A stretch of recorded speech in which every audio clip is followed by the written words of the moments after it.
Good morning, ladies and gentlemen of the media. I am Sergeant Wayne Meister, your Public Information Officer of the TTPS. Welcome to the daily press briefing of the TTPS. As usual, I'll start off by reading some information from our various divisions and branches. In the Port of Spain division, we have a suspected homicide. And the facts are, around 7:20 p.m. on Tuesday, the 22nd of November 2011, officers of the Port of Spain Task Force, under the supervision of 12300 Acting Sergeant Nutt, whilst on mobile patrol as a result of information received, went to a track in the area of Loop Place, Laventille, where they came upon the body of a man lying motionless with what appears to be gunshot wounds about the body. Further information revealed that around 7 p.m. on the said date, residents heard several loud explosions and upon checking, saw the body of a man lying in the said truck. Visiting the scene was ASP Grant, Inspector Singh, and a party of officers from the Besson Street CID.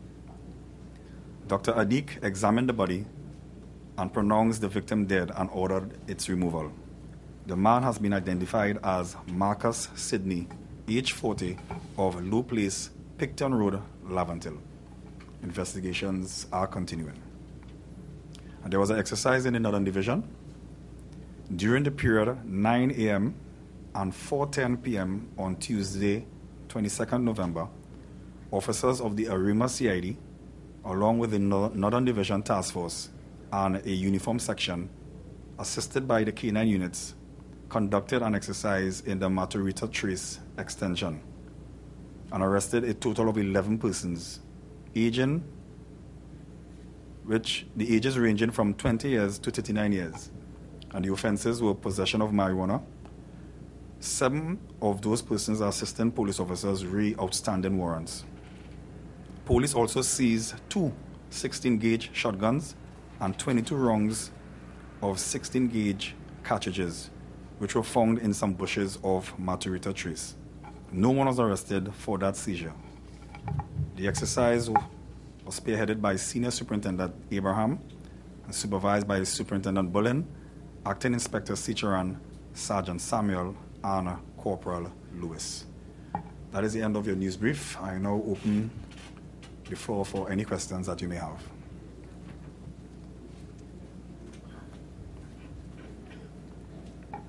Hi, good morning. Good morning. Bye.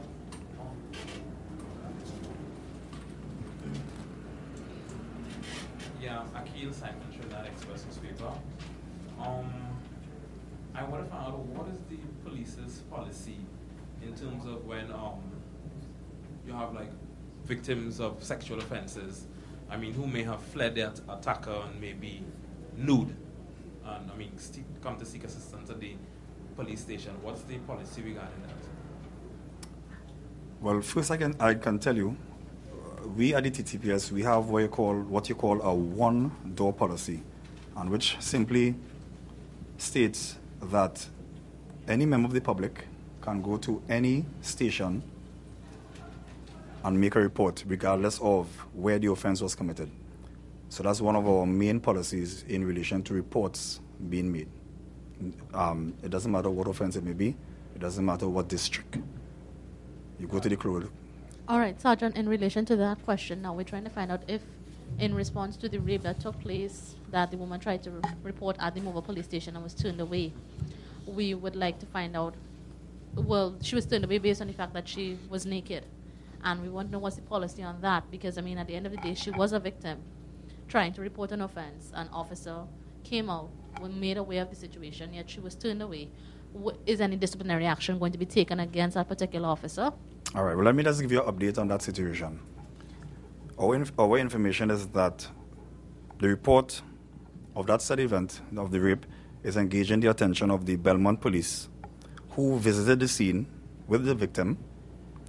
The victim was medically examined. The victim provided statements to the police, and investigation is continuing.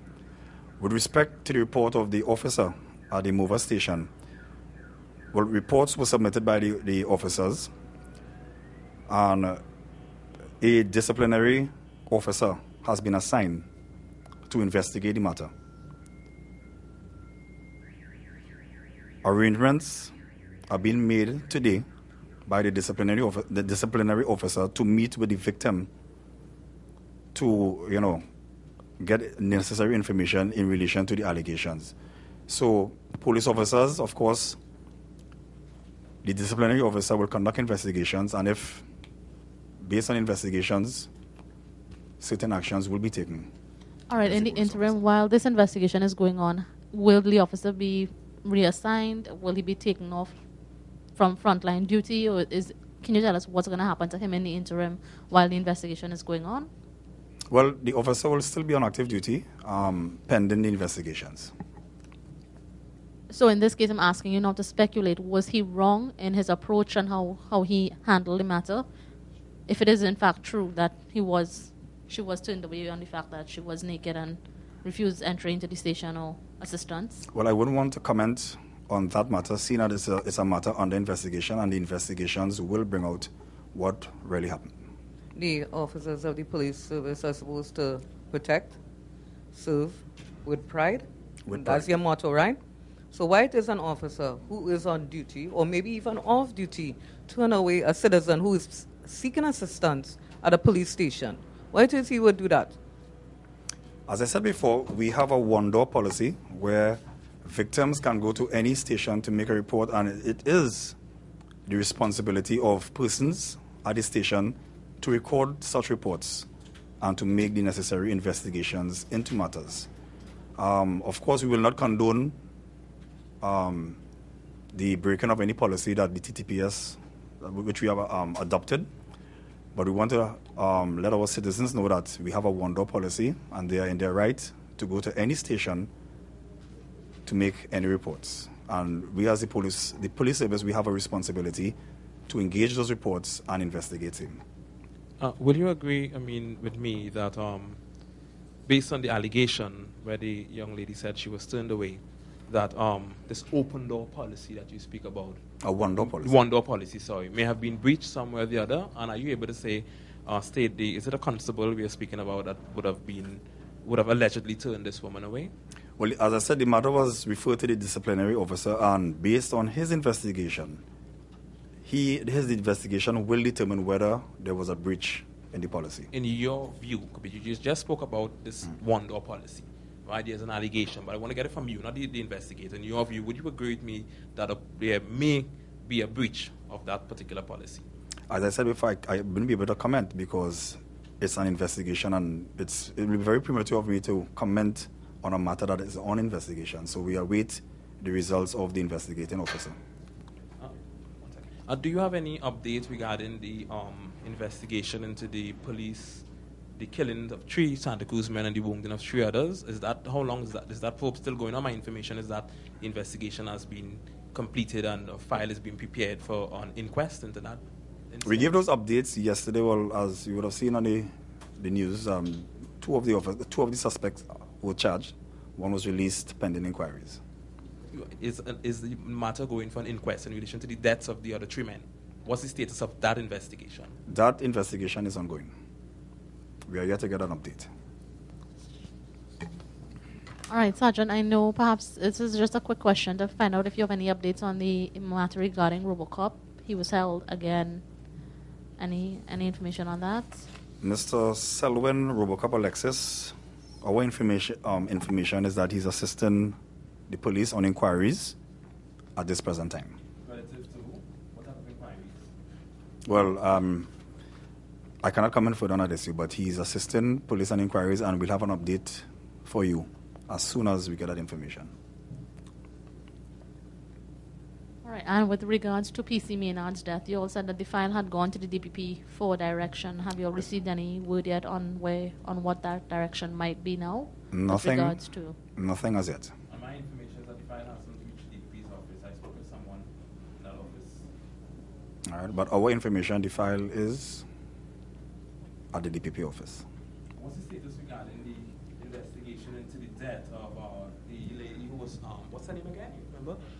Mr. Joan Webb, who was struck by a police vehicle where it is alleged that the officers may have breached the traffic light. Investigations are still continuing on that matter. I mean, we have so many matters, involving police officers. We had the guns in the St. Joseph police station almost 3 years ago. So many things, investigations keep on going. We keep hearing that, is the police doing anything to expedite these matters? Those that have a particular, interest, public interest in it. We keep hearing this every time we come investigations going on. Sometimes we could even answer the questions we ask you at times because we almost know the answer. But what is being done to expedite these matters, particularly those that has generated a public interest? Well, I am sure that the police, the investigators, they are trying their best to expedite these matters, and I know that the information will be forthcoming, and as soon as we have any updates, I guarantee that we will have that information for you. Sergeant Meister, what is the policy or the procedure of officers when it comes to breaking red lights? Because there has been a number of accidents, including police vehicles and civilians, and the matter was even raised in the Parliament yesterday. Can you clear that up for us, please? What is the procedure? Okay, well, let me just give you some information relative to that.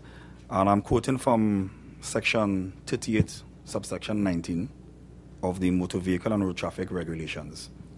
And this particular subsection pertains to motorists, the actions of motorists in relation to vehicles using sirens. And I quote of the section: on the approach of any engine or other apparatus of the fire services proceeding to and from a fire or suspected fire, or police vehicles, defense force vehicles, ambulances on emergency calls, sounding sirens or other warning instrument approved by the licensing authority, the motorists, they are asked to draw up close to the left-hand side of the road and stop, leaving the center of the road for the passage of such vehicles, and he shall not stand abreast of any other vehicle.